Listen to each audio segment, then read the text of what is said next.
Hello and welcome to AI Basics. It's your host back again with yet another interesting tutorial video. In this video, I'm going to teach you how you can delete your trash from veed.io.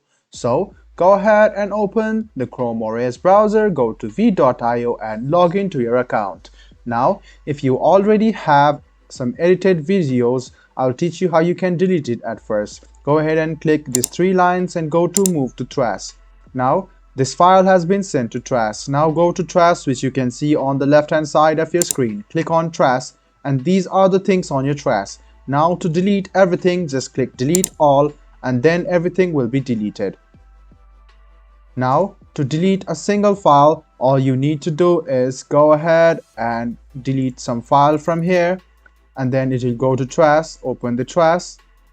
Click on the bottom of the file, click on the three lines and click delete forever and your file will be deleted. So you can delete it one by one, or if you want to empty your trash all at once, click delete all and then all of the items in your trash will be deleted. I hope this video was helpful for you. If you still have any kind of confusion, please do mention this on the comment section down below. Like the video, subscribe to the channel and do hit the bell button for more. Hope to see you in the next video as well. Until then, goodbye, take care and make sure you enjoy.